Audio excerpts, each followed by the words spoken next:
This week is a very special week. It is a beautiful week, but it's also a very painful week to many. Sometimes when we slow down or when societal expectations say spend time with family, well, maybe there's trauma, brokenness, hurt, abuse associated with family.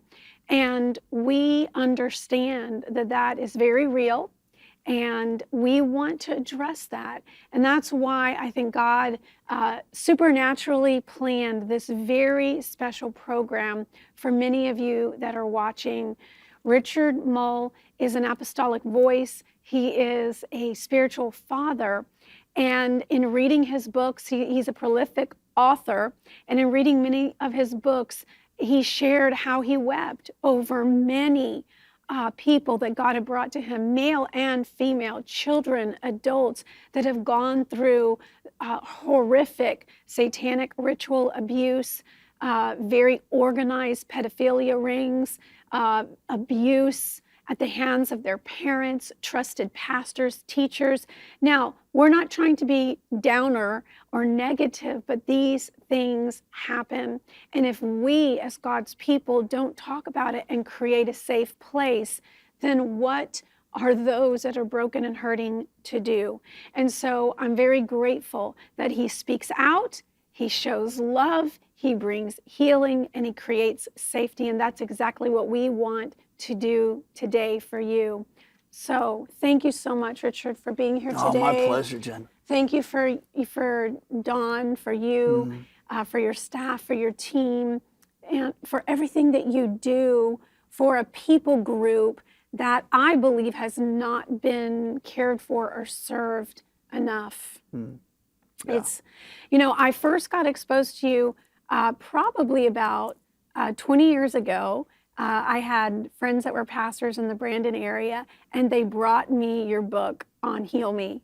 Oh, yeah? Yes, and that was my first exposure to you. And then I know that you did some evangelism outreaches, and we're doing some things with youth and equipping them through the Jesus discipleship. 40-day revolution. Yes. Yeah. Yes. I remember meeting you guys at one of our early events. Yeah. So it's, in ministry, you're going fast and furious. We were going fast and furious, but I've always, your name has always popped up in circles of people who are very integrous and speak of this, one of the best kept secrets in this area, and how people from around the world are coming to you for healing and restoration and freedom and deliverance, and that you've taken some very hard cases. How did that ministry, how was that birthed? How did you accept that mantle? Yeah, well, it's, there's the longer version of it, but I know that I saw what Jesus taught his disciples to do. I was just a Baptist youth pastor. And I said, Lord, I want to do the stuff that you taught your disciples to do. If that's what it means to be a disciple and a real believer, would you teach me those things? And he did, and we were doing them for many years, and saw all kind of situations over the years. Did a lot of healing, a lot of deliverance, just years and years of it. And it was, I don't remember exactly how many years ago. Time flies. It seems like probably about 5 to 8 years ago. All of a sudden, it was like overnight, all of the most broken people were on our schedule, like stuff we had never seen before. And I think the Lord was entrusting us with this. Yeah. And there were things that I wouldn't even have chosen to jump into or to do. And but I wanted to be good at it, partly because it got really close to home. There were people that I cared a lot about who were more broken than I'd ever experienced, and needed a type of healing that I didn't think we knew how to deal with. And I said, Lord, send the most broken. And people call that courageous. Some people have called me stupid for praying that. But the Lord heard that prayer. Yeah. And we want to be the best at healing the most broken. Not as a competition, but because the Lord loves the brokenhearted. He cares so much about them. Yeah.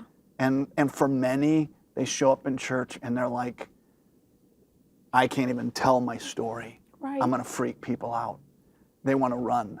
Yeah. And so, it is, we want to be good at caring for the most broken.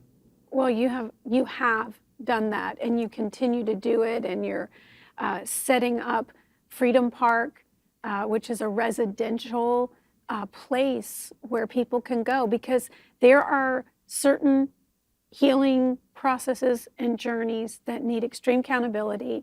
They need time, they need care, not just a 1-hour clinical appointment once a week. Yeah, yeah. People that, one girl drove 30 hours on a bus to get to us, and her whole life, since she was a little girl, she had been trafficked by a father who was high up in the KKK, and just an unimaginable story. And she had never known anything outside of that world and that life.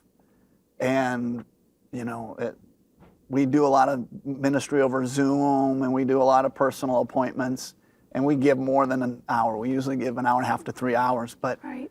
but for people like that, and God was entrusting us with people like that, it Yeah. takes more.